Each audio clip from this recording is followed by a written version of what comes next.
Hai teman-teman, selamat menonton.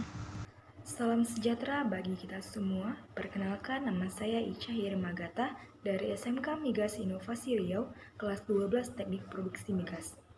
Berhubung viralnya wabah COVID-19, maka sekolah diliburkan dan pembelajaran dilakukan di rumah, termasuk juga ujian online.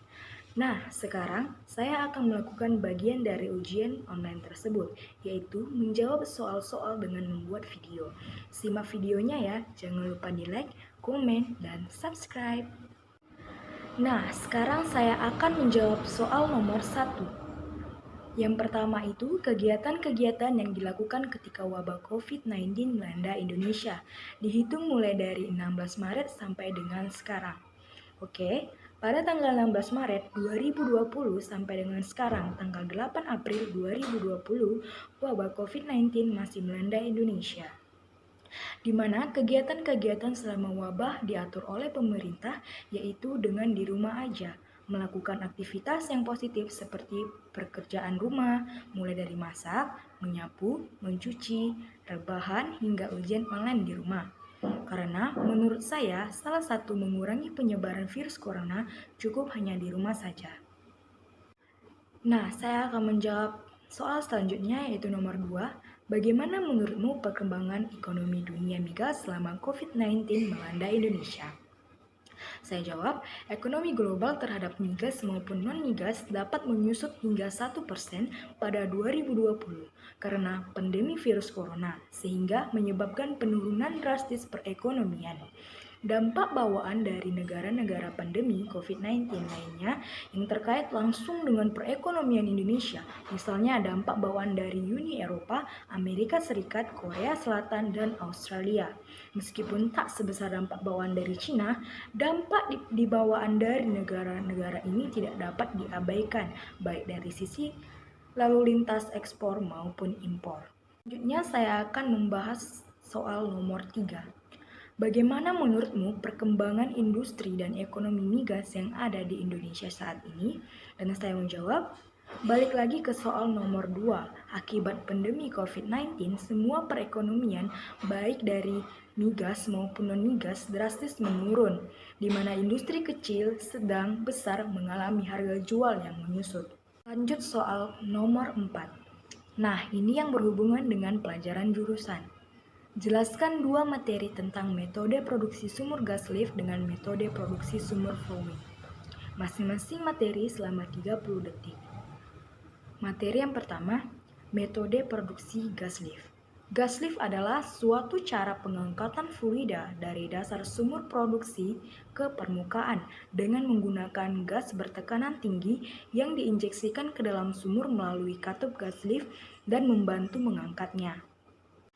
Ada 2 macam penginjeksian pada sumur gas lift. Yang pertama, continuous flow gas lift merupakan volume yang kontinu dari gas bertekanan tinggi diinjeksikan ke dalam fluida dalam tubing, sehingga menurunkan tekanan alir dasar sumur dan sumur tersebut dapat mengalirkan fluida.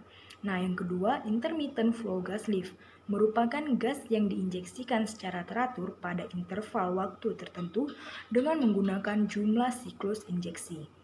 Lanjut materi kedua, metode produksi sumur flowing atau natural flowing well. Natural flowing well yaitu suatu sumur minyak dapat mengalir secara alamiah karena energi yang dikandung dalam reservoir masih cukup kuat untuk mendorong fluida ke permukaan. Tekanan reservoir merupakan sumber tenaga bagi fluida reservoir untuk dapat mengalir secara alamiah, mampu mengatasi hambatan-hambatan yang dilaluinya, mulai dari reservoir sampai ke separator. Nah, di sini ada contoh dari aliran fluida, mulai dari reservoir sampai ke tangki penampung. Ini ada sumur minyak. Mulai dari sumur, fluida akan mengalir ke separator.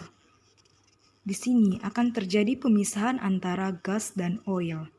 Gas akan mengalir atau berpisah ke gas pipeline atau pipa gas. Kemudian minyak akan mengalir ke tangki penampung minyak.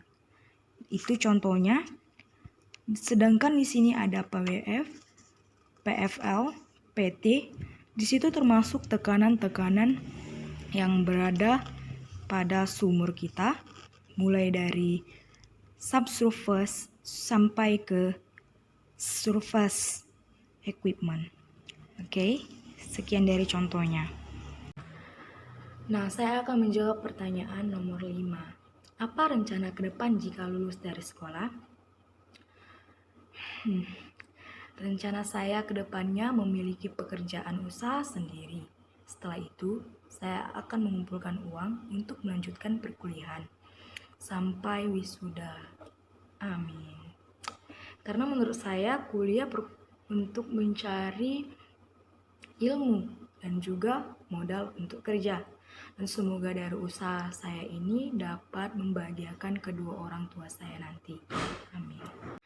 Nah, sudah selesai saya menjawab dari pertanyaan sebelumnya. Untuk kalian yang ada di rumah, coba jawab pertanyaan nomor pertama di komentar ya. Dan jangan lupa like dan subscribe, karena like kalian sangat berharga dalam penilaian ujian online tersebut. Terima kasih sudah menonton. Bye! Thank you for watching my YouTube video. Maaf jika ada kata-kata yang kurang berkenan.